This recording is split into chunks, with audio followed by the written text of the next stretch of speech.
dentro, los terminan perdiendo todo, ¿no?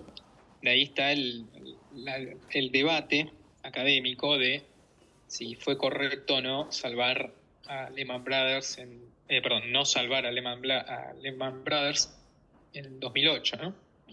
Pero bueno, puede ser, los que están a favor de haberlo dejado quebrar es mostrarles a los bancos que no siempre van a salvarlos y va a haber como un caso testigo en estas crisis y que no se hagan los locos porque les puede tocar a ellos, básicamente. Y este es la escala de Richter de las crisis económicas. ¿Y cuál de las crisis piensan que fue la más suave, por decirlo así?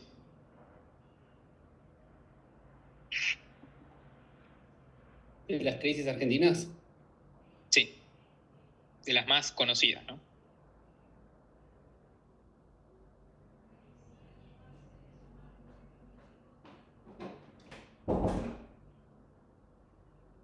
Quedaste congelado, Gabriel. Pensé que me ibas a decir alguna. A ver, ¿cuáles tenemos? Tenemos el Rodrigazo, tenemos la crisis del 82, tenemos la hiper, tenemos la hiper del 89, tenemos la crisis del tequila 2001 y hasta ahí llegamos. Después, bueno, está Para mí la del 95 no fue tan jodida. Bueno, el 95. de rebote. ¿Qué otra? ¿Otra alternativa? ¿Alguien dice otra cosa?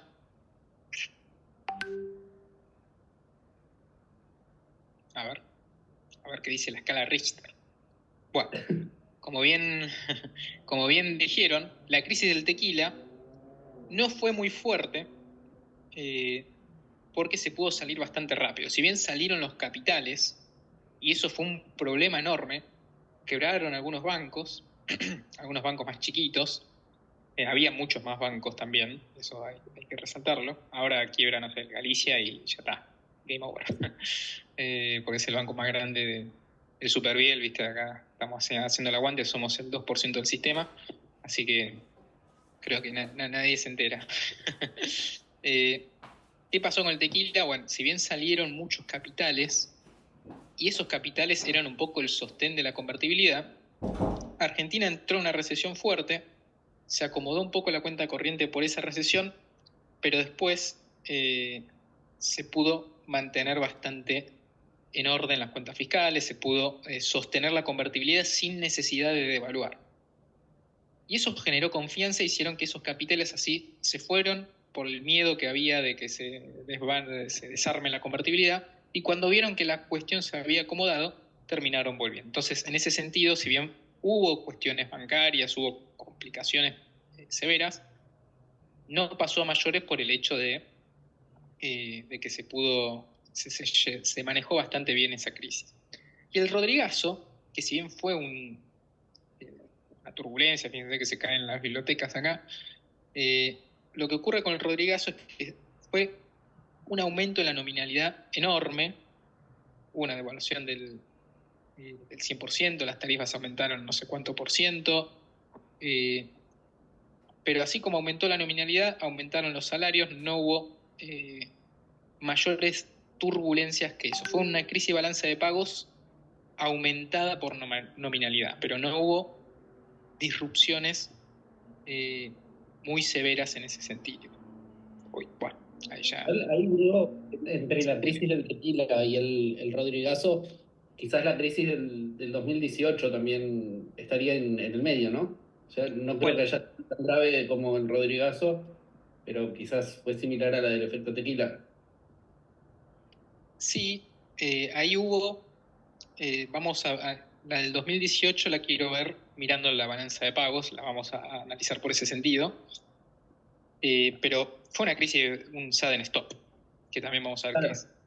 Pero... en términos de gravedad, digo yo.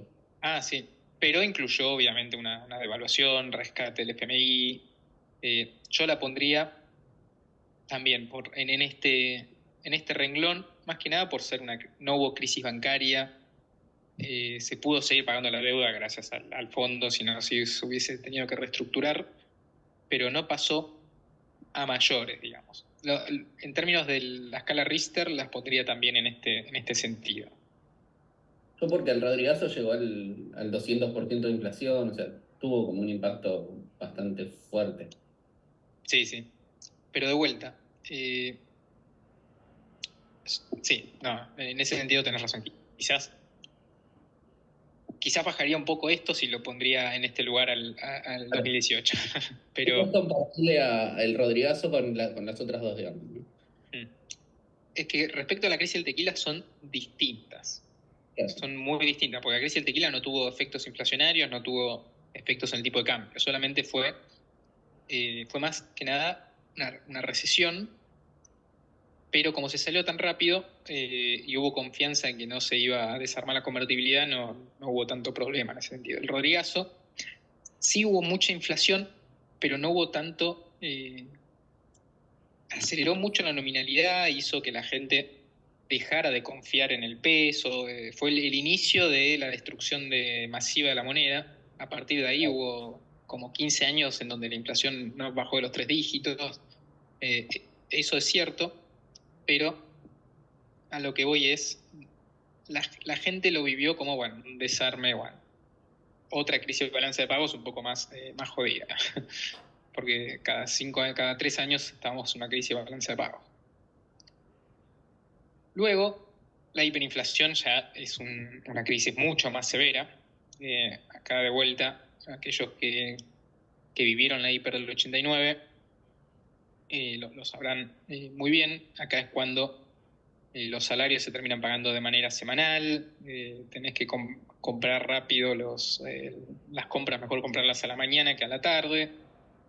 La moneda deja de existir, olvídense de algún proyecto de mediano plazo, el crédito desaparece, literalmente la economía se paraliza y es bastante traumático y obviamente ahí la pobreza salta, pega un salto importante porque de vuelta todos los salarios terminan licuándose y básicamente se paraliza hasta que se termina la hiper, porque es mejor a veces tener los bienes estoqueados que venderlos. Así que es bastante traumático. Por suerte, no pasamos una hiperinflación acá. El año pasado, me acuerdo, había reuniones en donde nos llamaban y decían, bueno, se viene la hiper. Y había cuestiones que vos decías, sí, puede ser, o sea, se estaba armando un combo bastante peligroso y ya un poco te daba un poco de pánico, o sea, ¿qué pasa? Si viene y veíamos lo que había pasado y inflaciones del 70, 80, más de 3 dígitos mensuales, la verdad que estuve un poco ahí cagado, pero por suerte no pasó. Y la crisis de deuda del 1982 y 1983 tiene el condimento de devaluación e inflación, pero también tiene el condimento de crisis de deuda y crisis bancaria. Entonces, por eso está un escalón un poco más abajo. Si bien no es tan profunda en términos de inflación, no es una hiperinflación, tiene efectos muy traumáticos respecto al default y todo eso. Y la crisis del 2001, bueno, tiene todos los condimentos casi, excepto el de la inflación. Porque como veníamos de 10 años de prácticamente sin inflación, los contratos no estaban indexados, fue bastante fácil. La inflación subió al 40% y después bajó bastante rápido. Y en ese sentido, si bien fue muy dura en términos de empleo, en términos de pobreza, en términos de todos los términos que quieran poner, en términos inflacionarios no fue muy, muy fuerte, a pesar de que la devaluación pasó de 1, al principio había saltado a 4 el tipo de cambio. Pero pues bueno, después volvió a bajar.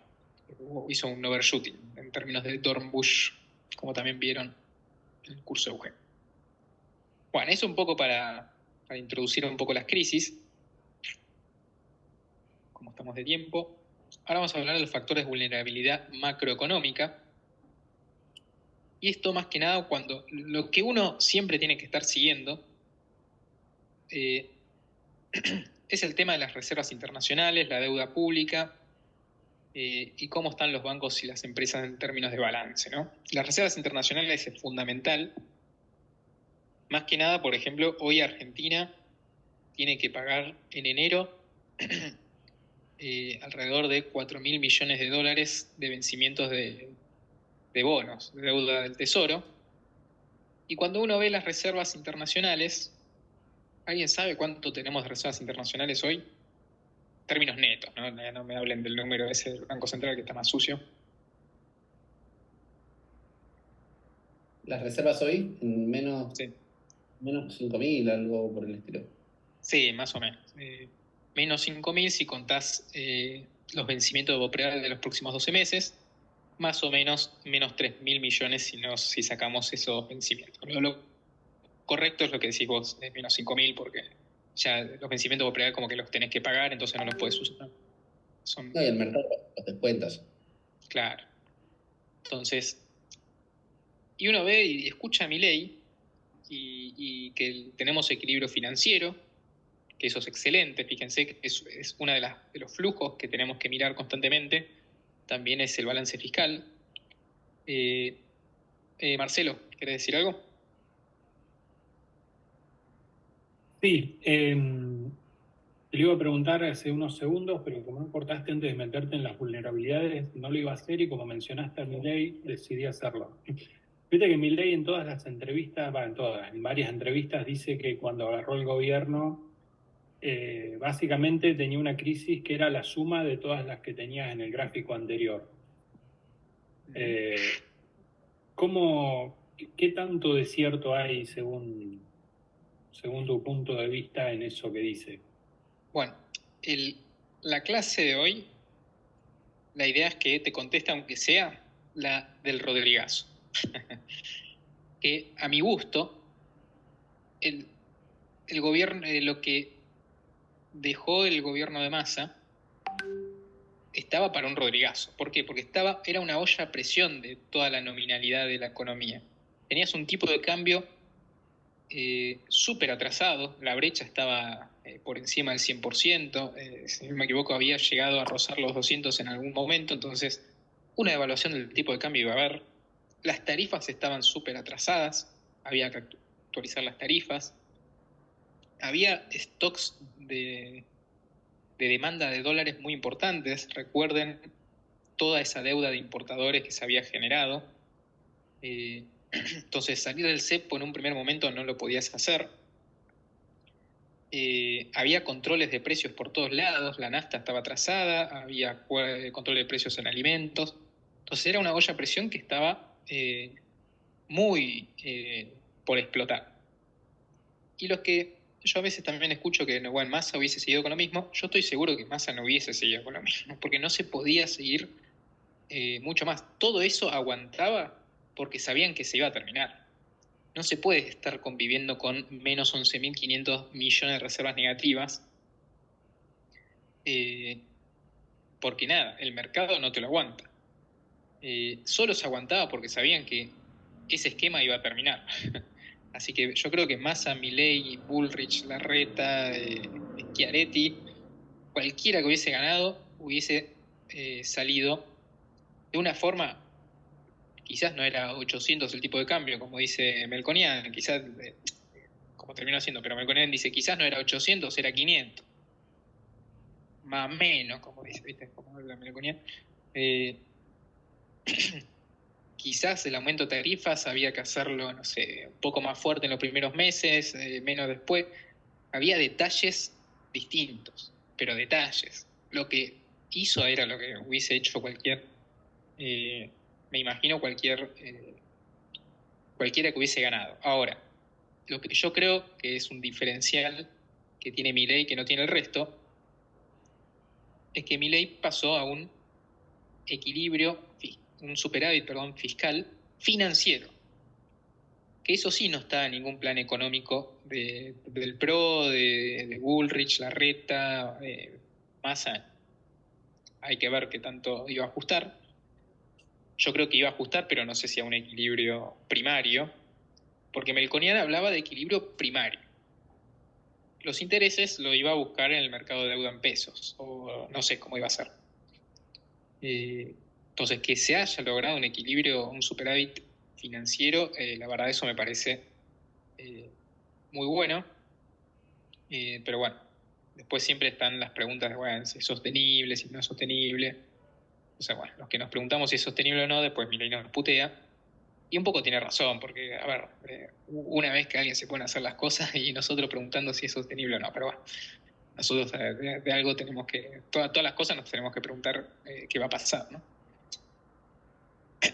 Después entonces te voy a contar. Con importadores. Sí. O sea, no solo logró, digamos, el superávit financiero, sino que resolvió la deuda de 50.000 millones de dólares con importadores, que tampoco estaba en los planes de nadie resolverla tan rápido y tan certeramente. Bueno, sí, con el Bopreal se sacó encima 10.000 millones de dólares que estaban ahí estancados. Después quizás quedó algún remanente, un poco más, un poco menos. Después hubo mucha importación que se terminó pagando al contado con liqui. Entonces eso, bueno, nada, al contado con liqui, mejor. Son importaciones que no terminaron sacando dólares del Banco Central. Claro, pero eso se pudo porque el contado con liqui se mantuvo muy cerquita del dólar oficial.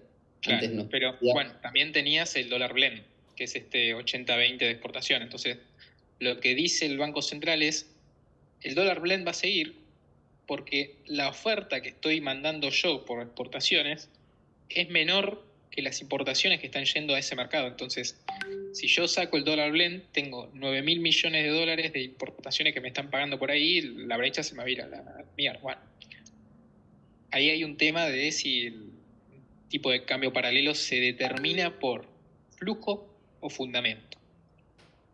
Yo ahí siempre discuto con economistas que me dicen, no, bueno, pero vos sacabas, yo creo que el contado con liqui tiene que tener cuestiones de fundamentos. ¿Qué quiere decir? Si el gobierno hace las cosas bien, sacar el blend, está bien, no va a haber oferta de los exportadores, pero si el tipo de cambio, el correcto, no sé, 1.300, 1.400 o 1.280 como está ahora, tendría que aparecer oferta de gente que quiere vender a ese precio, o un poco más alto, quizás 1.300, no sé. Pero bueno, no sé, eso es un debate que nada, a mí me interesa, pero no sé si es Aldo relevante. se va a enojar. Si te escucha Aldo se va a enojar, digo. Puede ser. Bueno, Aldo siempre tiene la posta, así que escúchenlo a Aldo. No, sí. Bueno, reservas internacionales. Lo que decía es cómo hacemos para pagar la deuda de enero, ¿no? Bueno, entonces siempre el mercado está mirando qué sucede con las reservas internacionales. ¿Por qué? Porque sin reservas, el Tesoro, para pagar la deuda, le compra dólares con pesos que consigue en este caso el superávit fiscal. Antes no conseguía los pesos por superávit fiscal, sino que directamente emitía una letra intransferible y se la daba al Banco Central y el Banco Central le daba dólares. En ese sentido, era un deterioro muy fuerte del balance del Banco Central. Lo que quiere hacer el gobierno es, bueno, yo consigo el superávit financiero, fiscal primario, le doy los pesos al Banco Central y el Central me da los dólares. Que eso está perfecto. Ahora, si el Banco Central tiene menos 5.000 millones de dólares, para darle dólares al Tesoro tiene que tener dólares el Banco Central. Entonces va a tener que reducirse aún más las reservas. Y eso es lo que el mercado está mirando. ¿Cómo va a ser para pagar esa deuda? Y por eso el riesgo país sigue cerca de los 1.500 puntos, a 1.460, si no me equivoco. Entonces, bueno, la cuestión es, siempre factores de vulnerabilidad, siempre hay que mirar las reservas internacionales, hay que mirar la estructura de la deuda pública y cómo están, obviamente, las empresas y los bancos. Y en términos de flujos, la cuenta corriente es un gran factor de cómo se viene si una cuenta corriente positiva, es una señal de que las cosas más o menos están andando bien, en el sentido de que no va a generar necesidad de endeudamiento, tanto privado o público, lo que sea, o ingresos de capitales externos. Se va a poder mantener el esquema cambiario, ya sea si es un esquema de flotación, por ejemplo, no va a haber presiones tan al alza del tipo de cambio si tenemos una cuenta corriente positiva, y si encima entran capitales, se súper va a apreciar el tipo de cambio. Bueno, hoy la cuenta corriente es positiva, la cuenta capital está cercana a cero porque seguimos con cepo cambiario, y la pregunta es qué va a ocurrir, por ejemplo, si salimos del cepo en diciembre, si salimos del cepo en enero, ¿qué va a ocurrir con todo esto, ¿no? Si con este tipo de cambio real sostenemos, la cuenta corriente sigue positiva, yo creo que no va a ser necesario un salto cambiario o un salto cambiario tan grande, que es un poco lo que está esperando el gobierno, que la cuenta corriente se mantenga positiva o que esté en cero o levemente negativa, porque con una salida del cepo la cuenta capital va a empezar a ser superavitaria. ¿Qué quiere decir eso? Que van a empezar a entrar dólares por inversión extranjera directa, dólares porque las empresas pueden tomar deuda en el extranjero. Entonces, si por ejemplo Arcor toma deuda en el JP Morgan de afuera, no sé, pide $1.000 millones, esos $1.000 millones entran, los vende, y cuando los vende, bueno, está aumentando la oferta de dólares en Argentina, ¿no? Entonces, la cuenta capital se empieza a volver muy relevante y muy interesante, y siempre hay que estar analizando todo el balance de pago, ¿no? Después, obviamente, el balance fiscal, esto ya imagino que lo saben, cuanto tiene superávit el tesoro, los melones se empiezan a acomodar un poco solos. Fíjense cómo la cuestión monetaria con Milei dentro de todo se fue acomodando, la inflación se fue acomodando, que todo eso no hubiese sido posible sin el superávit financiero, ¿no? La confianza que eso muestra, el compromiso, yo creo que es muy importante en este sentido. El nivel de actividad también, porque es una cuestión, en este caso, pensando ahora en el gobierno Milei, es importante principalmente porque te puede llegar a mostrar qué tan sostenible socialmente es el plan económico que se está llevando a cabo. ¿Por qué? Porque si la economía no levanta, o en tarde o temprano la imagen del gobierno va a empezar a deteriorarse. ¿Por qué? Porque, un nivel de actividad bajo es más desempleo, obviamente la gente que queda desempleada no hay forma de explicarle que este es el camino, ¿no? Bueno, por ahora lo que vemos es que segundo trimestre de Argentina el segundo trimestre fue de caída, el primero fue de caída, y en el tercer trimestre se empiezan a ver algunos signos de vitalidad, y que podemos decir que lo peor ya pasó. El tema es que este rebote tiene que ser sentido por la gente y que empieza a notar esa mejora, ¿no? Con la inflación, eso ya lo sabemos, y la salida de depósitos, siempre monitorear los depósitos en dólares, los depósitos en pesos. Ahora, por ejemplo, los depósitos en dólares están subiendo todos los días, signos de que la gente quizás está blanqueando un poco de sus ahorros. La mayor parte del blanqueo se va a dar en las últimas 2 semanas, así que muchas novedades el grueso va a llegar a fin de mes, porque la gente se va a acordar de blanquear a las últimas 2 semanas. Bueno, vamos a hacer un repaso cortito de la balanza de pagos. ¿Qué es la balanza de pagos? Bueno, la balanza de pagos es el registro de las transacciones que hacen los argentinos con el resto del mundo. Si yo le compro un celular a Estados Unidos, eso va a figurar como una importación de bienes. Si yo le vendo soja a China, va a figurar como una exportación de bienes.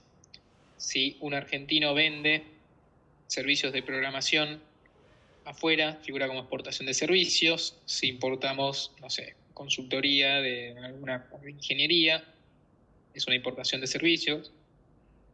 Después está el ingreso primario. En el ingreso primario está todo lo que es en pagos de intereses de deuda, tanto del sector público como del sector privado. Es decir, el gobierno, si le paga los intereses al fondo, figura en negativo en el ingreso primario. Y las utilidades y dividendos. Es decir, si una empresa gira utilidades o dividendos al exterior, a su casa matriz, bueno, figura como negativo en el ingreso primario. Hoy en día, estos tres factores son los más importantes. Siempre Argentina en remesas no tiene no tiene volumen, así que eso es muy irrelevante, pero hay países, principalmente de América Central, por ejemplo, en donde las remesas es el factor más importante de la cuenta corriente porque su población generalmente emigra, quedan los padres, los abuelos, qué sé yo, entonces le empiezan a transferir desde Estados Unidos, desde México, de donde sea, transfieren remesas a, no sé, Nicaragua, Puerto Rico, no sé. Pero generalmente ocurre en esos países donde hay muchas remesas. Y la cuenta capital, acá están la entrada o salida de dólares por inversión de cartera, que acá es donde generalmente entran los capitales más de corto plazo. ¿Qué quiere decir capital de corto plazo? Bueno, la tasa de interés en pesos en Argentina es alta, entonces la idea de la inversión de cartera es decir, bueno, yo invierto, cambio mis dólares por pesos, invierto en tasa de interés en pesos y después lo cambio a dólares y me voy. O sea, el famoso carry trade que se suele mencionar. A veces el carry trade puede durar mucho, a veces el carry trade puede durar poco. También puede haber inversiones en activos argentinos, no sé, deuda en pesos, acciones quizás que no cotizan en dólares, entonces las tienen que comprar en pesos. Cuestiones de ese estilo que quizás no son tan de cortísimo plazo, sino que solamente como no hay instrumentos en dólares, tengo que entrar con dólares, cambiarlo a pesos y comprar, no sé, distribuidora Gas Cuyana, que solo tiene la acción en pesos. Entonces, hay muchos que hablan de que la apertura del cepo tiene que venir con un control sobre esta cuenta capital. Por ejemplo, Guzmán, el otro día lo escuché en esa entrevista de 3 horas que hizo en Cenital. Guzmán fue profesor mío, por eso dentro de todo lo escucho cuando habla, pero bueno, nada, después no califiquemos su gestión. ¿Qué dice, por ejemplo, gente como Guzmán? Dice que hay que ponerle un plazo de tiempo a la inversión. Entonces, si vos le pones un plazo de 6 meses a la inversión de cartera, bueno, aquel capital que viene a invertir en Argentina, de mínima va a tener que quedarse 6 meses. Entonces, desincentiva un poco esto del carry trade y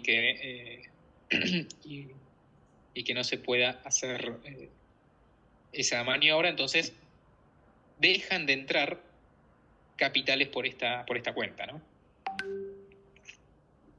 Después está inversión extranjera directa, que es básicamente entrada de dólares para inversiones reales, fábricas, la planta de gas natural licuado que se quiere hacer ahora. Bueno, la entrada de esos dólares se vería por esta cuenta. Si un proyecto minero viene e invierte, también se vería por esta cuenta, etc.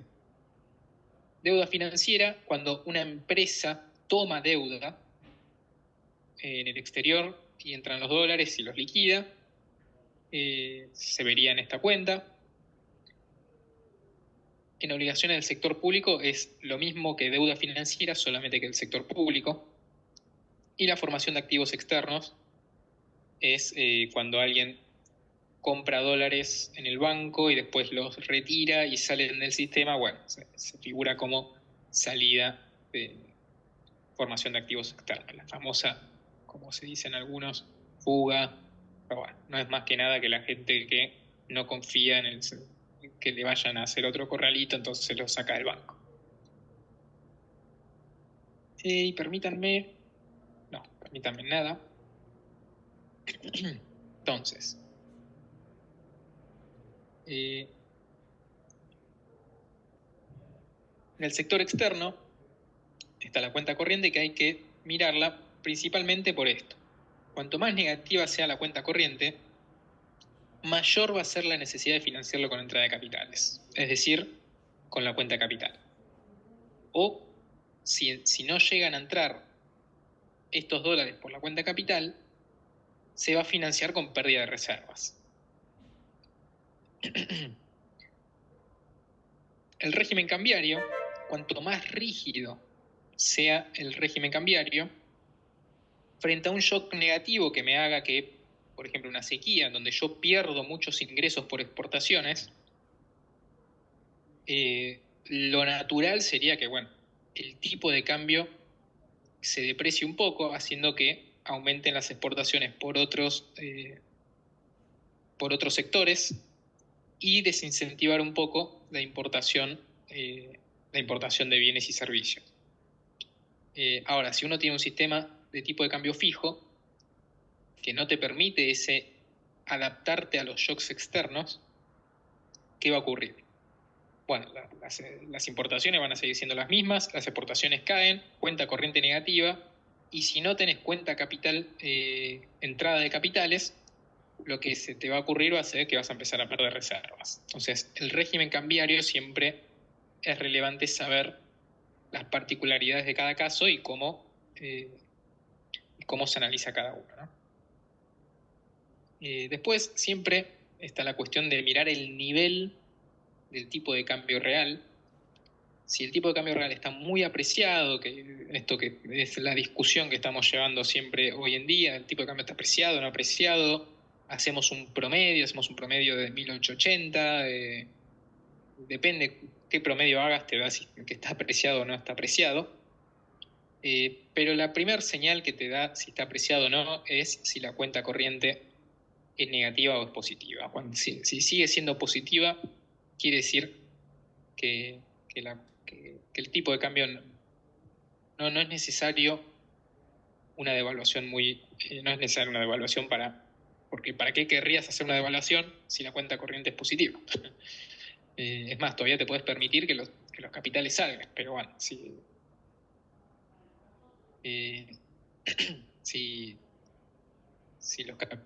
Raúl. ¿Cómo conjugas el tema de hablar de devaluación devaluación del peso respecto de otras monedas cuando vos tenés emisión cero? ¿Cómo lo jugás ahí? Porque lo que escucho es todo el mundo porque está subvaluado, el dólar, el peso está apreciado, entonces hay que devaluar. Pero si vos no tenés emisión monetaria, o sea, no hay aumento de base monetaria, es muy, digamos, medio como de, me conviene que devalúen, pero no es lógico. ¿Cómo lo vemos ahí cuando vos tenés lo que está pasando ahora? Que todo el mundo dice que el tipo de cambio está sobrevaluado, pero a la vez no tenemos aumento de la base monetaria. De hecho, hay destrucción de base monetaria. Bueno, respecto a lo de la base monetaria, es cierto, pero principalmente en mayo y junio, no hubo tanta contracción monetaria. Ahí hubo una expansión monetaria importante, que es lo que terminó haciendo que el dólar paralelo, el contado con liqui, termine saltando a una brecha del 50%. ¿Por qué se generó esa expansión de la base monetaria? Básicamente porque bajaron la tasa de interés y la gente empezó a decir, bueno, cuando uno baja la tasa de interés, la gente empezó a desarmar plazos fijos, la gente empezó a salir un poco de bonos, de todos activos en pesos y pasó a sacarse la plata encima. La demanda de dinero cayó y el tipo de cambio se terminó depreciando. El tipo de cambio paralelo, que es como la válvula de escape cuando uno tiene cepo. Que es en donde, que esto creo que Aldo se los habrá dicho, que el tipo de cambio libre, el contado con liqui, es en donde primero se refleja la depreciación del peso. Entonces, cuando salta el tipo del contado con liqui, cuando saltó en junio, julio, fue justamente por la emisión monetaria que hubo en ese momento, que de vuelta no vino por quizás déficit fiscal, sino por baja en la tasa de interés. Ahora, ¿por qué los economistas hablan de que el tipo de cambio está apreciado?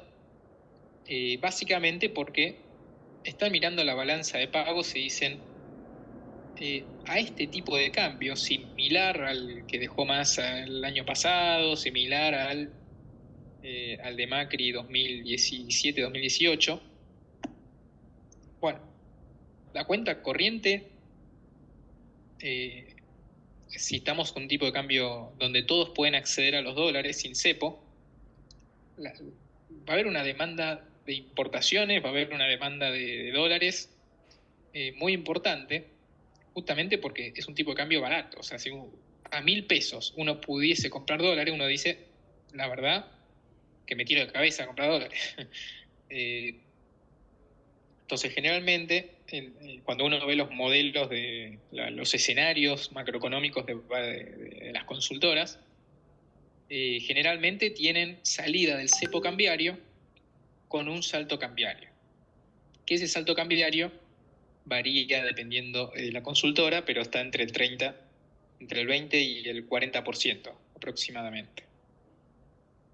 Que de vuelta, no es a mí, por ejemplo, un 20-30% te haría subir la inflación del 3 que llegues a diciembre al 4,5 o 5 por 1 o 2 meses, y después ya volvería a bajar y te sacaste de encima el problema. Bueno, la pregunta es, el gobierno lo que está diciendo es, yo no voy a devaluar, vamos a salir del cepo sin un salto cambiario, y ese salir del cepo sin un salto cambiario genera esto de decir, bueno, a 1.000 pesos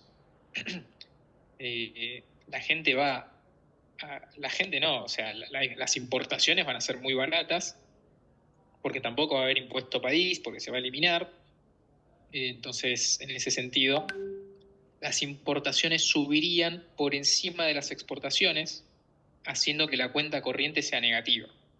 O sea, a ese tipo de cambio, con un esquema de pagos normalizado, porque estamos sin cepo, o sea, ya no está este tema de las cuotas de pago para importar, la cuenta corriente se te volvería negativa, dice. Y es posible. Y es más, quizás el gobierno lo tiene como una cuenta corriente negativa. El tema es cómo financiás esa cuenta corriente negativa. Bueno, quizás el gobierno está esperando capitales más importantes de lo que nosotros tenemos. O tiene un escenario de balanza energética más positiva, entonces quizás crecen las importaciones, pero también crecen mucho las exportaciones energéticas con una cosecha buena el año que viene o normal el año que viene. Entonces, depende del escenario o los supuestos que uno tenga, quizás tengas que devaluar, quizás no tengas que devaluar.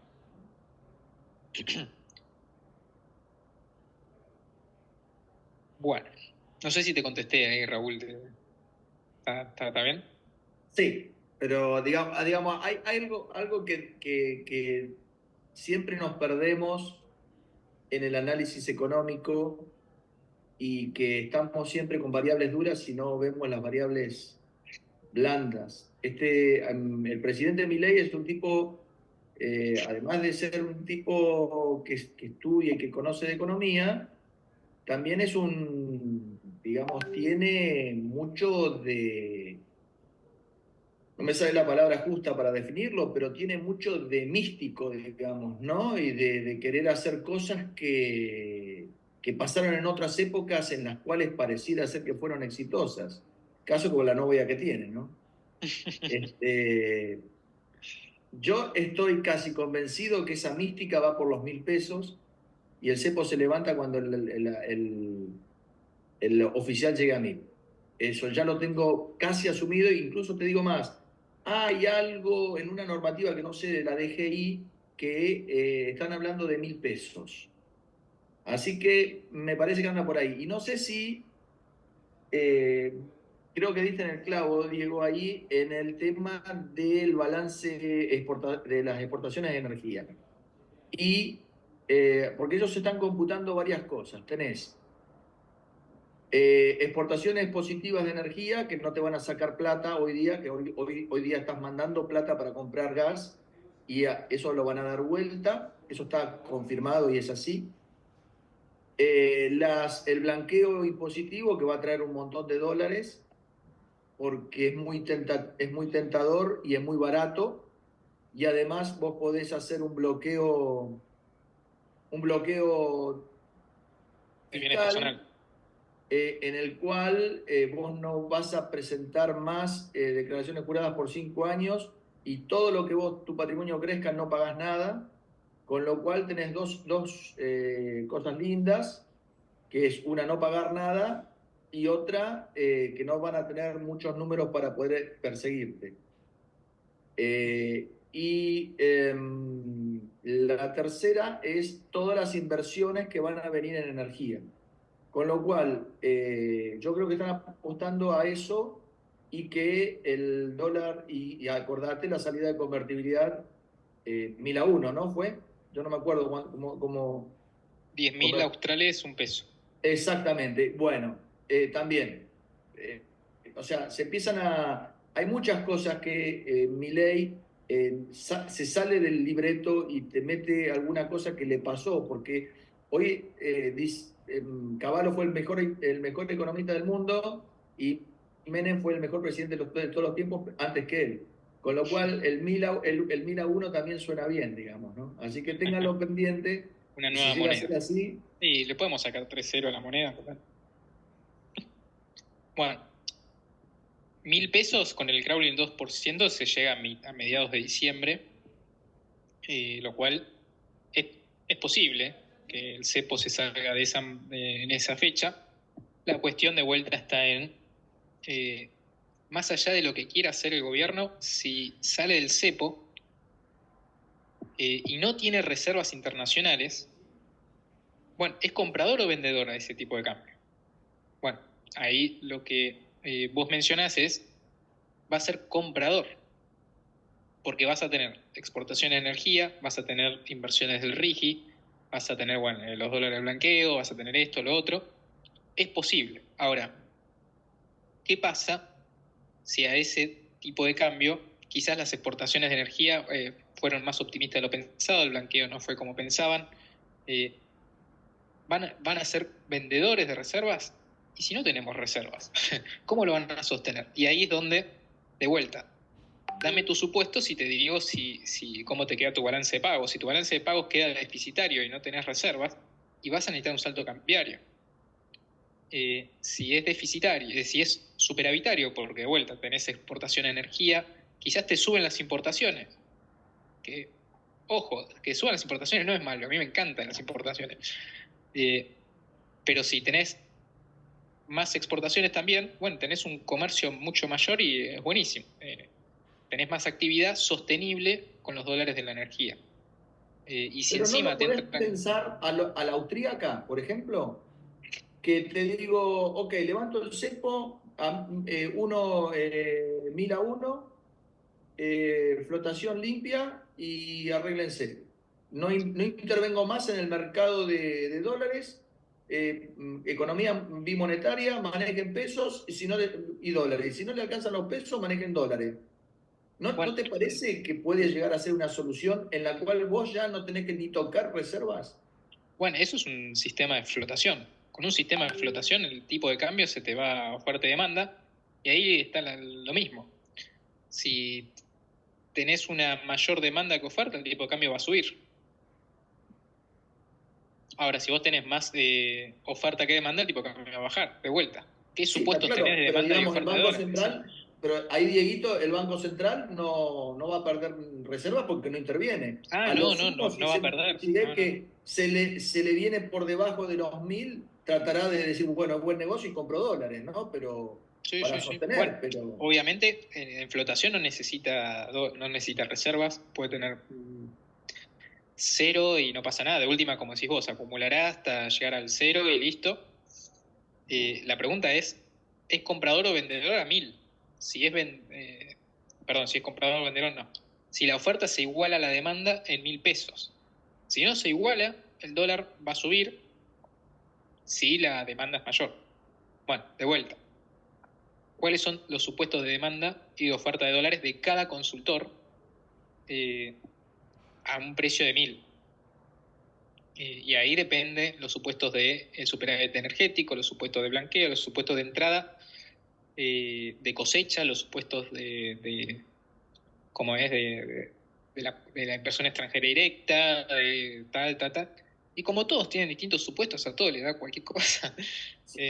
Por ejemplo, Arriazu es uno de los economistas que, por ejemplo, hace poco vi su modelo, y él dice, no, el tipo de cambio no va a haber devaluación por lo que decís vos. El superávit energético es mucho mayor de lo que espera el resto. El tema monetario, él usa mucho el enfoque monetario de la balanza de pagos y dice que si no hay pesos, la gente va a hacerse de pesos generando una cuenta corriente positiva. Bueno, y de esa manera se van a acumular dólares. De vuelta. Hay muchos escenarios. Hay gente que Tantos como no tiene economistas, devaluación. te Sí, diría. claro, es que todos tienen distintos niveles de evaluación, unos más bajos, otro más alto. Lo que cambia son los supuestos en la cuenta corriente y la entrada de capitales por la cuenta capital. Gabriel. No, sí, y agregar que, si bien, o sea, coincido en que el tipo de cambio tiene que ser libre, hoy, digamos, el tipo de cambio libre se refleja en el contado con liquidación, en el paralelo, y ahí está 1.200 y pico, 1.300, fue subiendo y bajando. Hay que ver si converge 1.000, pero el tema es, con reservas negativas, yo lo que veo que quizás complejiza es que el año que viene es un año político y si, digamos, le pifian en la proyección de demanda y el tipo de cambio libre se dispara, o sea, el tipo de cambio el único, vas a tener un impacto muy grande en el escenario político y vas a tener un impacto grande en inflación. Entonces ahí no sé si la veo tan optimista como Raúl, que va a Bueno, en Mila. ahí te tiro un comentario. Hay muchos consultoras que ya empiezan a retrasar la salida del cepo hasta post elecciones. Elección, claro. El riesgo electoral que tenés es muy alto. O sea, Sí, sale bien, 10 puntos. Sale mal sí, y llegaste a mayo, que es la primaria, con una inflación subiendo. Y eso sería trágico. exactamente. Sí, igual, ponele, nosotros, Superviel tenemos salida del cepo en enero, que puede ser diciembre, puede ser enero, nosotros pusimos enero para poner una fecha, y tenemos un salto cambiario, a mi gusto, mayor de lo que a mí me parece, pero de vuelta, calculamos toda la inflación, qué sé yo, y la inflación se te sube al 5%, de vuelta. No es, y se te está sacando el cepo encima, o sea, el boom que vas a tener en la actividad económica por la salida del cepo me parece más que compensa la inflación que va a pasar de 3 a 5. Después vuelve a bajar, porque ya no hay más ya se despeja un poco el horizonte que uno tenía de la salida del cepo. ¿5% en qué tipo de cambio les da eso? Más o menos. Y saltaba a 1.400. Ok. ¿Por qué? Bueno, Porque la economía ya no está, no es una olla a presión la economía, ¿no? No es que hay precios controlados, y eso va a saltar. Es más, porque también tenemos la eliminación del 7,5% del impuesto país, y eso es un poco que tira para abajo la inflación. Y de vuelta, no es traumático, no debería ser traumático a mi gusto, que se salga del cepo con una devaluación del 20-30%. Nosotros creo que tenemos mucha devaluación. Hay algunos que tienen más cercano a lo que es ahora el contado con liqui, ponerle 1.250, 1.300, y tampoco tienen mucha inflación y me parece que va a ser así. Entonces el gobierno, hay que estar obviamente, yo te lo digo de afuera sin responsabilidades en ese sentido. No, sí, tienen que hacer esto, pero bueno, hay que estar ahí y entiendo un poco el hecho de ir a paso firme, lento, pero seguro, y la verdad que es respetable, ¿no? No sé, ahí Gabriel, Raúl, tenías una... Diego, ahí el tema de, la verdad que me sombra mucha gente, muchos economistas que tienen consultoras y cobran para hacer eso, que te digan que van a retrasar un año la salida del cepo, cuando el cepo es piantaboto absolutamente, porque lo que está haciendo el cepo es te está retrasando la salida económica, como bien lo dijiste vos. Entonces, si vos pensás que vas a estar con un cepo para que no se te vaya la inflación, pero la gente se queda sin laburo, cada vez la está pasando peor, digamos, por culpa del cepo, ahí estamos en un problema, un doble problema. Yo creo que la salida del cepo lo va a ver la gente como un paso a favor, digamos, del gobierno, de valentía, y donde vea que la actividad empieza a acelerar el recupero, son votos Sí, para sí. el gobierno. Yo opino lo mismo. Para mí igual van a salir en enero, pero ya muchos por el tema electoral, de vuelta, lo político, por más que Milei en ese sentido quizás tenga un poco más de noción de economía, pero la política también siempre juega y bueno, el miedo a que la devaluación se termine dando, quizás pasa lo que dice Gabriel, ¿no? Que digan, bueno, Por ahí mejor con el diario lunes riesgo es fácil, pero el tema es, o sea, por eso para mí tendría que haber salido cuando casi converge el tipo de cambio. En un momento que estaba a 1.000 bueno, en poquito, marzo, por ahí. 50. Claro, ahí era el Sí, bueno, momento. con Aldo toda- decíamos lo mismo. Tenés toda la recuperación. O sea, Sí, porque sí. esto que vos decís, Raúl, es verdad, pero esa recuperación tarda. ¿No? O sea, se saca el cepo y tarda en llegar no, no es inmediata, digamos, ¿no? Porque ahí empiezan a haber más importaciones, se empieza a calentar la economía un poquito, pero eso tarda. Si vos salís en Sí. enero, es muy justo con mayo. El tema es, por eso, darle ese tiempo para que... Por eso yo decía que quizás Bueno, es después de las lo que elecciones. sí, yo creo que si no salen en diciembre y enero, sí se pasa. O sea, no van a salir en mayo. Tal cual. Porque es totalmente Antipolítico. Pero en mayo cierran político. Puedes listas, no esperar hay 2 meses elecciones. más En y julio son las elecciones. bueno, por eso, en mayo no vas a salir. En Por mayo eso, se si no cierran salís listas, si no en salís en julio. Realista. no, por eso. Si salís en enero, quizás tenés, viste, 3 meses para poder recuperar, pero salir en junio no tiene sentido. Entonces, si no salís a fin de año o principios enero, no salís antes de la selección. Bueno, voy a avanzar un poco en contenido, así avanzamos. Sudden Stop me parece un concepto que siempre está bueno resaltar. Este es Guillermo Calvo, un economista muy bueno, de los mejores de Argentina, diría, académico, que es básicamente el que habló del Sudden Stop, o puso el concepto de Sudden Stop, que básicamente lo que dice es donde hay una situación donde una caída violenta en la entrada de capitales a un país y que lo fuerza a realizar un ajuste interno rápido y de magnitud significativa. No voy a leer todo, se los dejo ahí, pero básicamente es importante el hecho de que la cuenta capital se reduce en gran medida, se vuelve negativa rápidamente. O sea, los dólares que entraban por inversión de cartera, por préstamos financieros, por deuda del propio gobierno, se van. o se corta. Entonces, como quizás vos financiabas una cuenta corriente negativa con dólares de la cuenta capital, si se corta el chorro de la cuenta capital, vas a tener que volver, los países, y esto está en negrita, los países se ven forzados a reducir su déficit de cuenta corriente. ¿Por qué? Porque ya no lo podés financiar con los dólares de la cuenta capital.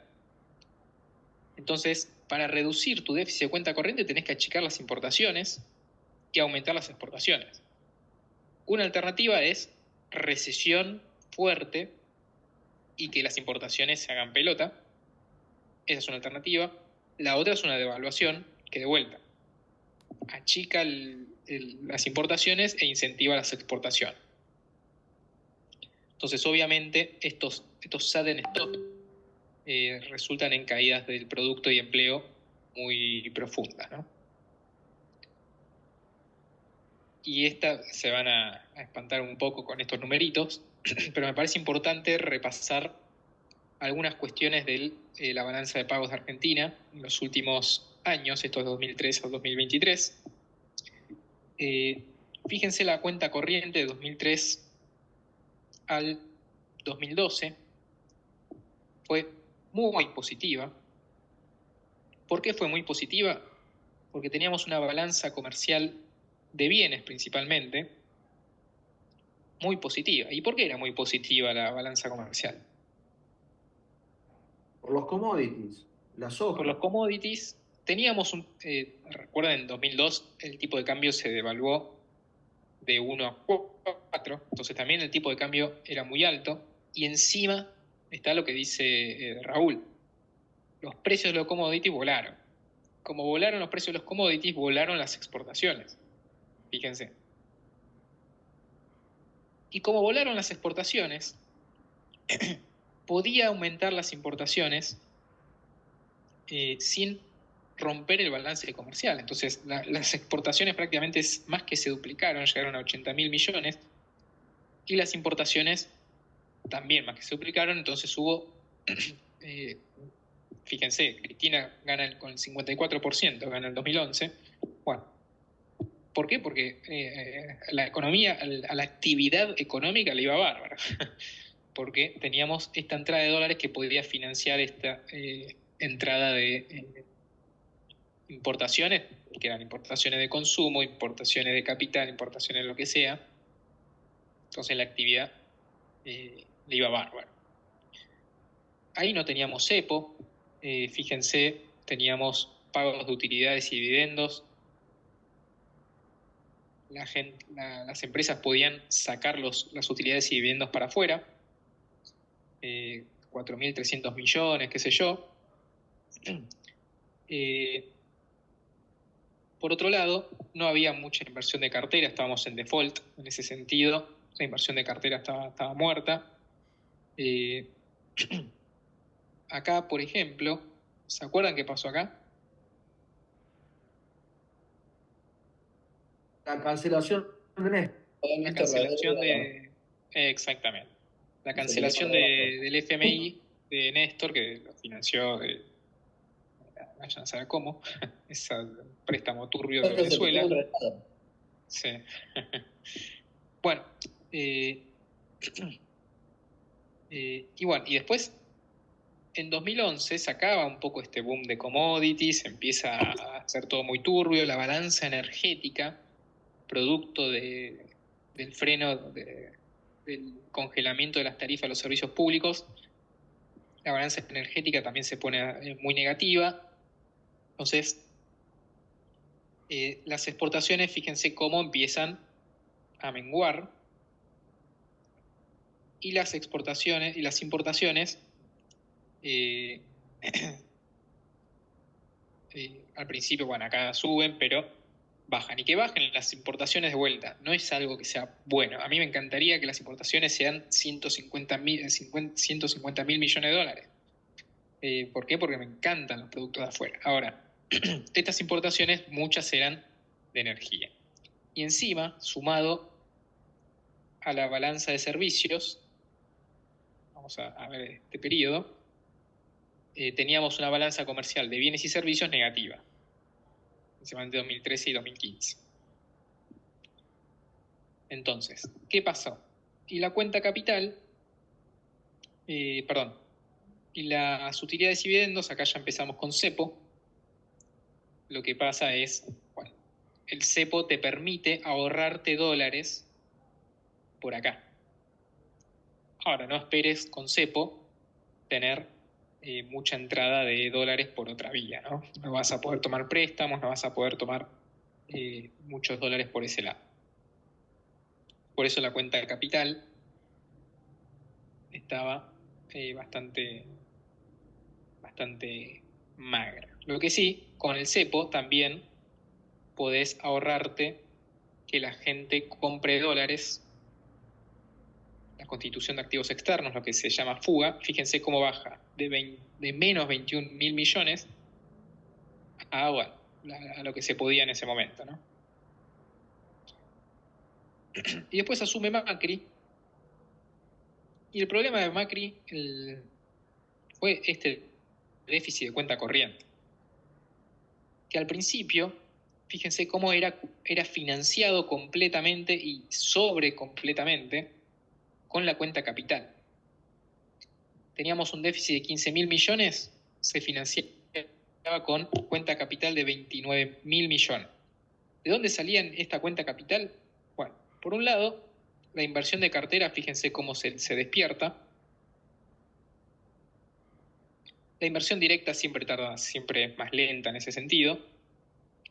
Pero fíjense acá, todo esto es endeudamiento, la toma de deuda de Macri para financiar el déficit fiscal. Y ese para mí fue una de las claves de la derrota del plan económico. Fue quizás si no hubiesen tomado esta deuda, porque equilibraban las cuentas fiscales, el déficit de cuenta corriente no hubiese sido tal, hubiese sido quizás mucho menos porque no podía financiarlo con esta deuda o entraban más dólares por otro lado. Pero de vuelta, yo creo que acá fue el problema de que el plan se sostenía si entraban estos dólares. ¿Qué pasó en 2018? Juan Caputo logra colocar en enero, no sé si se acuerdan, 9.000 millones de dólares, pero tenías pero tenías una cuenta corriente negativa de 11.000 millones. Es más, la cuenta corriente hubiese sido más negativa si no se producía el sudden stop. Este sudden stop, de vuelta, es el freno de los dólares por cuenta capital. Para financiar esta salida, aparece el fondo. El fondo pone 38.800 millones de dólares. Entonces, el ajuste de la cuenta corriente hubiese tenido que ser mucho mayor si no aparecía el fondo. Entonces, el fondo, en ese sentido, suavizó el sudden stop, porque lo que se cortó fue la entrada de dólares privados y se reemplazó por el fondo. Ahora, después, ¿qué le pidió el fondo? Bueno, vos no sigas con un déficit de cuenta corriente de menos 11.000 millones, pasa a una cuenta corriente positiva, así después me podés devolver la plata, porque si no, ¿cómo me vas a pagar? Entonces, fíjense, lo que antes fue muy positivo, que era la toma de deuda de Macri, en 2019 hubo que pagar esa deuda. Y se pagó con cuenta corriente positiva y el fondo también compensó bastante esta salida de capitales, tanto por pagos de deuda como porque la gente seguía. Fíjense que la gente siempre compró dólares y los fue sacando del banco. Hubo un blanqueo, qué sé yo, pero también las empresas tomaban mucha deuda en un principio y después, obviamente, ya se les cerró el mercado internacional y dejaron de tomar deuda y empezaron a pagar esa deuda que habían tomado. Y en 2019 volvió el cepo, 2020 volvió el cepo. Fíjense, las utilidades y dividendos prácticamente se van a cero. estos son chirolitas. Acá tuvimos una entrada, las exportaciones crecieron un montón por los términos de intercambio positivos que tuvimos.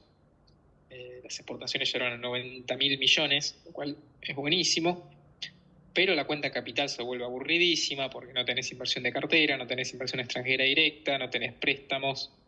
La cuenta capital empieza a ser súper aburrida. Acá tengo menos 18. Quizá a chequear este número, no sé si está tan negativo. Creo que sí, igual. Porque hubo mucha intervención del gobierno en la brecha, hubo bastantes cosas turbias ahí, así que sí, está bien. Se perdieron un montón de reservas.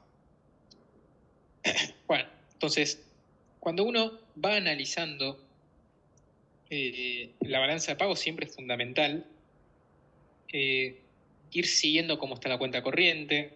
¿Están entrando dólares? ¿Por dónde están entrando dólares? Por ejemplo, va a ser interesante saber cuántos dólares van a entrar de inversión de cartera cuando Milei hable del cepo. Por ejemplo, nosotros tenemos muy pocos dólares de entrada acá, pero conozco gente que pone 5.000 millones de dólares de entrada por esta cuenta. Y bueno, si vos tenés 5.000 millones de entradas acá, la inversión extranjera directa sube un poco, las empresas empiezan a tomar crédito. Y bueno, y ahí sí el tipo de cambio quizás, la cuenta capital se te vuelve positiva, quizás la cuenta corriente se mantiene más o menos estable o un poco negativa, y vas a poder acumular reservas con un tipo de cambio no tan alto. Bueno, de vuelta, siempre dame tus supuestos y te digo lo que va a pasar. Pero bueno. 5.000 millones de dólares de inversión de cartera. Sí. Okay. Puede pasar, puede no pasar, puede no pasar. De vuelta. No, bueno, esto, a mí me parece interesante verlo así en perspectiva. Hay cosas, obviamente, que quizás algún número que vos decís, uy, ¿esto por qué está así? Quizás pasó algo muy puntual que entró por esa cuenta y mucho más, pero me parece interesante ver la balanza de pagos. Bueno, el sector fiscal siempre es algo a tomar en cuenta. Un déficit, si alguien tiene déficit, si un país tiene déficit fiscal, va a haber que financiarlo. ¿Cómo se financia? Si se financia con emisión, sabemos que eso genera inflación. Si se financia con deuda, bueno, ¿qué es tan sostenible? Se vuelve el pago de esa deuda, si ya llega a un punto en que el tamaño de la deuda supera tanto porcentaje de PBI, bueno, ¿cómo va a ser este gobierno para pagarlo? Si sigue necesitando de tomar nueva deuda, ¿a qué tasa está tomando? Si cada vez la tasa es menor, bueno, y los plazos son mayores, se vuelven haciendo más sostenibles. Bueno, todo eso son análisis que siempre hay que tener en cuenta. Por ejemplo, son los vencimientos de deuda que tiene Argentina para lo que viene. Fíjense que para 2025 tenemos que pagar 14.000 millones de dólares, lo cual es un número enorme pensando en las reservas netas que tiene hoy Argentina. Entonces, la pregunta del mercado es siempre la misma. ¿Cómo me vas a pagar, aunque sea estos 9.200 millones que son mis dólares? Y bueno, el gobierno te dice, yo ya tengo los dólares para pagarte, no necesito entrar al mercado internacional, lo único que necesito es el repo con los bancos, el pago de intereses, yo ya compré los dólares, ya se los compré al Banco Central, los tengo depositados, ahora los mando al Banco de Nueva York para garantizar ese pago, entonces no habría problema. Y para 2026, ahí sí necesito el mercado internacional, porque ahí no lo puedo pagar. Entonces, no, bueno, pero son los intereses, igual, Diego, no es el capital, lo que tienen depositado. No, el capital dice que lo van a pagar con el repo de los bancos. Claro, pero lo que tiene depositado son los intereses. Sí. Bueno, pero a lo que voy es, está bien, los tengo depositados, tengo el repo, y la suma de todo eso le tiene que dar 9.200. Queremos La creer que pregunta tienen. Yo es ahí que, tengo las dudas. bueno, son las dudas que tienen todos. ¿Cómo me vas a pagar esto? Y por eso el riesgo país está en 1.500, y el gobierno trata de ser creíble en el tema del repo, en el tema del equilibrio financiero, que está perfecto, pero de vuelta, el Banco Central reservas no tiene. Entonces, ¿cómo haces para pagar eso? Bueno, esto lo voy a pasar. Sí, vamos avanzando. Ya son 9 menos cuarto.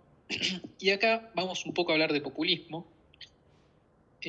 Cuando hablamos de populismo económico, que hay un paper muy interesante, que creo que es un resumen del libro de Dor Bush y Edwards, que habla de que el populismo lo que busca es sostener un nivel de actividad alto, aumentando los ingresos de la población, tratando de que la emisión que se genera para aumentar el nivel de actividad y aumentar los ingresos de la población no se traduzcan en mayor inflación.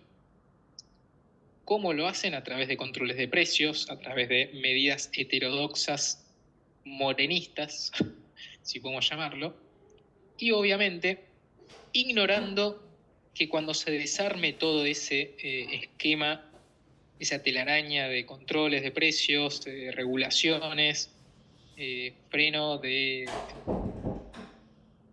importaciones para evitar una devaluación, control de piso de pisar tarifas, todo lo que ya conocemos básicamente, todo eso, cómo se sale no le importa, resta importancia, ignora los posibles efectos negativos que se ocasionan después. Y acá, esperen que no veo por el cartelito del caso que estamos viendo, pero creo que es Perú, sí, al gobierno de Alan García. Bueno, Alan García fue un populista total, porque, bueno, básicamente un populista gana cuando tenemos un desempleo muy alto, tenés inflación alta,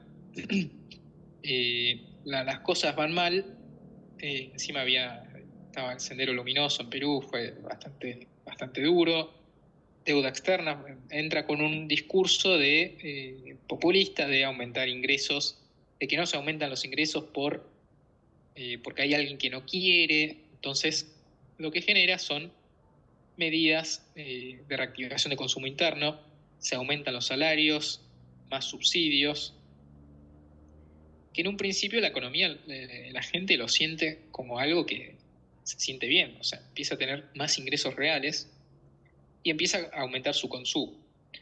Ahora, como ese aumento de salarios y subsidios se genera a través de una mayor emisión monetaria, empieza a haber inflación. Entonces empieza a haber primeras válvulas de escape, ¿no? Empieza a salir el humo por un lado y se empieza a poner un parche que son los controles de precio para tratar de reducir esa inflación. También se busca, para evitar una devaluación del tipo de cambio, en este caso se entran en defaults, reestructuraciones, justamente para quitarle presión a la balanza de pagos, que no haya mucha demanda de dólares por ese lado, así se puede sostener el nivel de importaciones que permite ese nivel de vida mayor a lo esperado. Y encima, bueno, esto ya, esa parte se estatiza la banca, se buscan dar créditos hipersubsidiados, y bueno, nada, cuestiones quizás más particulares de Perú en este sentido, que es el tema de la estatización de la banca. Bueno, todo esto en algún momento termina estallando. A ver si lo tengo acá, ya saltamos a Chile. Ah, no, acá está. Entonces, el PBI en un momento, en la etapa dulce del populismo, fíjense cómo el PBI crece. De 2,1% anual, en el 86 9,4% anual, el consumo privado aumenta al 15%, el desempleo, bueno, acá crece, hay que ver bien los factores puntuales que pasó ahí, Y la inflación, quizás al principio un poco tapada por los controles de precios, pero lo que termina pasando después es que se destapa la olla y el PBI cae 9,4%, el consumo privado cae 8,3%, el desempleo, bueno, después terminó subiendo al 8,3% y, bueno, Perú terminó en una hiperinflación de 7.649,6. El 0,6 es muy importante, 0,6%. Y después, ¿qué pasó? Bueno, estuvo la elección de el premio Nobel de literatura, Vargas Llosa con Fujimori, que todos pensaron que iba a ganar Vargas Llosa, ya hablaba como si fuese presidente, y Fujimori terminó ganando ahí sorpresivamente, y bueno, hizo un programa ortodoxo, terminó solucionando varios problemas ahí de la economía peruana, pero de vuelta, lo que es el populismo de tratar de estimular la demanda agregada a través de mayor gasto financiado con emisión y tratar de ir tapando los parches que generan las consecuencias de esas políticas, como el control de precios, termina siempre con un salto del tipo de cambio, salto de la inflación, caída en la actividad y aumento del desempleo.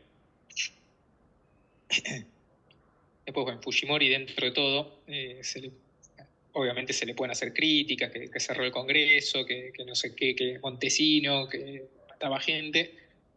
Todo eso lo tomo, yo siempre hablo mucho con los peruanos y obviamente a Fujimori no lo pueden ni ver, pero yo le digo, bueno, pero agradecer algunas reformas económicas, aunque sea. Pero bueno, ellos miran más, siempre cuando uno está en un país, siempre quizás no es tan frío como nosotros que lo vemos desde afuera. Bueno, estos son otros indicadores. Algo para resaltar es el tema del señoreaje. El señoreaje son los ingresos que obtiene el Tesoro o el Estado gracias a la emisión monetaria. Entonces, fíjense, miren cómo fue del 85 al 88, podemos decir. Los ingresos por emisión monetaria fueron altísimos. A ver si tengo el déficit, public deficit, y cómo aumentó el déficit, ¿no? Y cuando llega el ajuste, se tiene que achicar el déficit. La cuenta corriente muy negativa.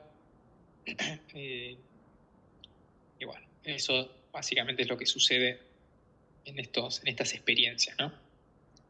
El caso de Salvador Allende en Chile es muy parecido. Vamos quizás a los números porque, de vuelta, las estrategias son iguales, hay algunas cosas distintas como la reforma agraria, pero después está lo mismo que ocurre en todos los casos populistas, que es aumento del gasto, aumento del crédito subsidiado, baja de tarifas, etc. Nacionalización de empresas públicas. Fíjense cómo aumenta el gasto del gobierno, del 26,4 al 44,9. La inflación, cómo se dispara. El crecimiento al principio es alto y después entramos en caída. Las reservas internacionales, cómo se desploman. Y si no me equivoco, es el tipo de cambio paralelo, el Black Market Premium. Y este es el Rodrigazo al que quería llegar y quizás arrancamos hoy y lo terminamos la semana que viene. Que esta es la frase de Celestino Rodrigo el 4 de junio del 75. Cuando mañana se conozcan las medidas, o me matan o los argentinos empezamos a producir como corresponde. O sea, ya si arrancás con esta frase, estás un poco complicado. Lo cual es un indicio de que Celestino Rodrigo lo que iba a ser algo de shock. Entonces, esta es una crisis, es un caso extremo de una crisis de stop and go, que esto es un poco lo que ya les comenté anteriormente. una crisis de balanza de pagos, en donde había un estímulo fiscal monetario expansivo con tipo de cambio fijo, se empieza a haber un desequilibrio externo con una cuenta corriente negativa. Entonces lo que se hace es una devaluación para volver a un equilibrio externo con una cuenta corriente positiva, básicamente. Entonces, fue la primera gran crisis macroeconómica luego de una experiencia populista. Habíamos tenido estos ciclos stop and go, pero el plan Helvar que hubo en el 73 al 75 fue un populismo, digamos, un poco más extremo. Había un déficit fiscal de 12,4% del PBI, había un shock petrolero, habían caído el final de Bretton Woods, que era todos los tipos de cambio fijo en el mundo. Había un tipo de cambio atrasado, atraso de tarifas, pérdida de reservas internacionales. Y lo que se hizo fue, acá está lo del plan Helvar. Vamos a poco, porque si quiero ir directo a los números me pierdo el hilo. La inflación superó el 100% anual, después vamos a ver bien los números. Y por primera vez hubo récord de inflación histórico. Entonces, en ese sentido, si bien fue una crisis como las que veníamos teniendo en ese momento, de las crisis stop and go, lo que fue choqueante fue la magnitud de esta crisis de stop and go. O sea, siempre hubo devaluaciones. Si uno lee la historia argentina es un poco decepcionante este tramo. Tipo, bueno, se llega de devaluación. Pero esas devaluaciones eran mucho más chicas que la que se vivió en esta época. Entonces, cuando asume Perón, en 73, bueno, estuvo Cámpora, qué sé yo, que ganó, que después asume Perón, toda la bola, toda la historia. Cuando aparece Helvar en el Ministerio de Economía, hace el plan populista básico, como hizo Alan García, como hizo Salvador Allende, y empieza, esperen que perdí acá el mouse, a estimular la demanda agregada, la actividad económica, para hacer una fuerte expansión del consumo y de la actividad económica, más que nada para revivir un poco las políticas del primer gobierno de Perón, que fueron totalmente también de este estilo, ¿no? Súper expansionistas, que terminaron en una crisis de stop and go también. Se decidió correr el riesgo de que se escapara la inflación y de sufrir una crisis de balanza de pagos. Acá me mostrar éxitos presentes. Entonces, bueno, básicamente se hace un proceso de sustitución de importaciones, créditos subsidiados, políticas monetarias y fiscales expansivas, con tipo de cambio fijo, tarifas congeladas y controles de precios. O sea, básicamente el manual de las políticas populistas, ¿no? Y con el tiempo se empieza a notar que faltan reservas, faltan insumos, la emisión monetaria ya no es efectiva y empieza a haber inflación que los controles de precios ya no pueden controlar, porque o bien empieza a haber desabastecimiento o bien los precios suben más allá de los controles. El gasto público ya no se puede financiar, entonces se tiene que imprimir cada vez más plata. Entonces, si no se devalúa, la caída de reservas se hace tan fuerte que pasa la crisis de balanza de pagos de Krugman, que ustedes ya vieron en comercio. Bueno, eso ya lo vimos. Y esto es un poco las medidas de Rodrigo, ¿no? Así apareció el diario el 4 o 5 de junio, no me acuerdo qué día fue, pero fíjense, gas para las familias aumento del 40 a 60%, electricidad 40 a 50%, gas para industria 70%, electricidad industrial 75%. El dólar comercial, financiero, turístico, no sé cuánto estaban antes, pero la devaluación fue en torno al 100%, así que todo eso era un aumento bastante grande. Entonces, las principales medidas son devaluación del peso, aumento de tarifas, liberación de precios, congelamiento de salarios, reducción de gasto público. Si vemos lo que aplicó Milei en diciembre, no es muy distinto a esto. y eso lo quiero resaltar, porque el gobierno recibió una situación como esta. Escasean las reservas, faltan insumos importados para producir, la emisión ya no es efectiva, no hay financiamiento para gasto público, si no se devalúa las reservas van a seguir cayendo. Ustedes quizás no lo relacionaron al toque con la actualidad, pero si acá yo en vez de 1975 pongo 2023, no hubiese habido muchas divergencias. La brecha llegó a superar el 130%, acá fue mayor. O sea, a lo que voy es, en la pregunta que me había hecho ahí un compañero, era una situación que podía llevar al Rodrigazo tranquilamente. Ahora, ¿por qué Celestino Rodrigo le salió todo tan mal y a Milei le viene saliendo tan bien? ¿Y qué piensan ustedes? La primera creo que fue muy duro porque no había indexación y entonces vos tenías que los que tenían deudas ganaron fortunas porque pagaron chauchas y palitos al otro día y los que tenían inversiones, plazos fijos básicamente, perdieron más del 50, 60, 70% de sus ahorros. Eso fue también muy duro para la sociedad, por eso los mataron. Sí, pero acá la devaluación también también generó inflación. Fíjate que la suba de precios promedió más del 25% mensual. En diciembre tuve una inflación del 25,5% mensual. El tema es que acá no bajó. Acá se terminó descarrilando todo en el 75. Es más, Celestino Rodrigo duró 50 días en el gobierno. Y después terminó en una larga recesión que en 1976 lo volaron al gobierno y aparecieron los militares. Entonces, una de las razones, esperen,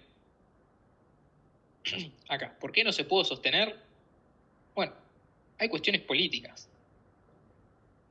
Cuando Celestino Rodrigo anuncia todo esto, que era necesario de vuelta, a Celestino Rodrigo lo matamos, pero hizo lo que más o menos creo que si iba yo, si estaba sentado ahí, iba a hacer lo mismo. El tema es que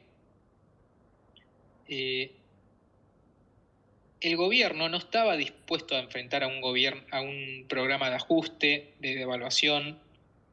¿Por qué? Porque era un gobierno que llegó a volver a traer los años del primer peronismo. Entonces todos los gremios salieron, bueno, vos me aumentás 100% las tarifas, bueno, aumento 100% los salarios. Entonces, no había, la Argentina, la inflación no terminó bajando nunca porque no había convicción en lo que se estaba haciendo. No había, la política seguía, en ese sentido, que la política interna del propio gobierno, de Isabelita, estaba cualquiera, entonces se lo llevaron puesto por el débil poder político que estaba en el gobierno. Los sindicatos terminaron haciendo lo que quisieron, aumentaron los salarios, entonces la inflación no convergió del 25% al 4% como tenemos ahora, sino que siguió 25, llegó a bajar, pero al 10%, a ver si tengo los números acá. Esto fue 4 de junio del 75, así que estamos acá. El PBI cayó 3,1%, 6,6%, y la inflación se aceleró. Esa es una diferencia con lo que estamos viendo ahora, que la inflación, si bien se acelera en el margen, baja rápido. Acá se aceleró la inflación interanual. Y bueno, después siguió, ¿no? Obviamente siguió cayendo. Y este es el plan Helbart, ¿no? Del 73 hasta acá, con crecimientos muy fuertes. Tipo de cambio fijo, inflación controlada por precios, control de precios, que de vuelta, control de precios pueden funcionar en el corto plazo, pero tarde o temprano termina en algo así. Y las reservas empezaron a perder, se volvió insostenible esta pérdida de reservas, se devaluó y fíjense cómo las reservas de a poco empezaron a crecer. Sí, Raúl. algo parecido le pasó a López Murphy también. No sé si te acordás. Bueno, obviamente, si no, de vuelta, algo que tiene este gobierno es que políticamente se banca este ajuste porque el presidente es el que está convencido. A López Murphy de la Rúa no lo aguantó una semana porque no estaba convencido de lo que estaban haciendo. Yo creo que si a López Murphy hubiese salido segundo en esa elección y le tocaba la suerte que tuvo Néstor, hubiese sido otro país. Pero bueno. Paulina, ¿tenías ahí una pregunta? Sí. También creo que la diferencia puede estar dada porque en el gobierno de Milei la base, uno de los grandes hitos es el déficit fiscal cero, que acá no ponían énfasis en el déficit fiscal cero. Seguía habiendo mucha emisión, en el gobierno de Milei no, o sea, no hay aumento de masa monetaria, no hay emisión básicamente. La gobernabilidad, como bien vos lo decís, tiene por supuesto mucho que ver, el tercer punto también importante, basado en la credibilidad. Exactamente, la Para palabra mí hay una credibilidad es diferencia muy fundamental. grande. Sí. Igual, ojo, que es cierto que se seguía emitiendo acá, pero en términos reales la base monetaria caía. Si bien es cierto que, bueno, sacando al principio del gobierno de Milei la base monetaria nominal crecía un poquito, pero bueno, en términos reales se hacía pelota. Sí. Pero lo que quiero que vean principalmente es la previa, es muy similar a la previa del gobierno de Milei. Y en ese sentido es una buena noticia que el gobierno pudo salir de esta trampa, que es una trampa, no sé, populista, llamémoslo como quieran, sin las consecuencias de lo que fue el Rodrigazo, que fue, bueno, quise destapar la olla y me salió la tapa y me rompió el techo. Bueno, acá dentro de todo se pudo apagar la hornalla, podemos decirlo. Y en ese sentido es algo positivo, pero también la idea es poder relacionar la previa al Rodrigazo con la previa del gobierno de Milei, que yo creo que hay cuestiones muy parecidas. Y las medidas que toma Celestino Rodrigo son muy parecidas, y hasta en magnitud, te digo, porque la devaluación del 100%, bueno, Milei hizo una devaluación del llamado como el salto del tipo de cambio, porque no hay una moneda que se pueda devaluar más del 100%, del 118%. O sea, las magnitudes de salto de tipo de cambio fueron parecidas, pero a uno no le fue mal y a uno le fue hasta ahora bien. Pero bueno, si podemos hablar de la salida de lo que se venía, ya podemos decir que le fue bien. Así que bueno, nada. Principalmente resaltar lo que es cómo se venía, cómo la salida del Rodrigazo fue parecida, solo que yo creo que ahí hay una cuestión política de convicción de que no hay,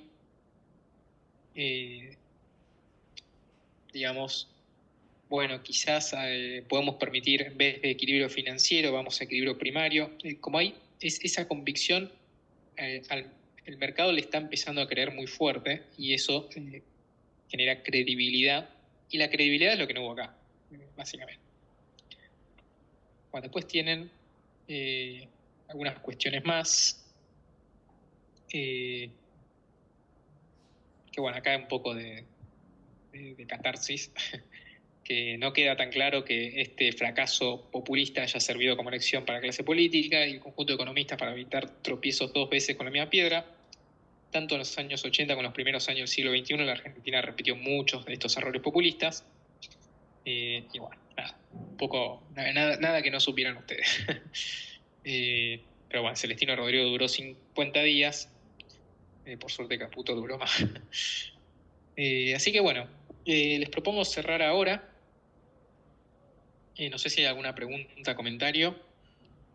Hay un libro que a mí me gusta mucho que explica la historia en este sentido, que es uno de Miguel Kigel, un gran economista argentino, tiene ahora tiene su consultora, pero fue académico por mucho tiempo, PhD de Economía de Columbia, si no me equivoco, que se llama Las crisis macroeconómicas. Si habla un poco de esta forma que yo les estoy contando.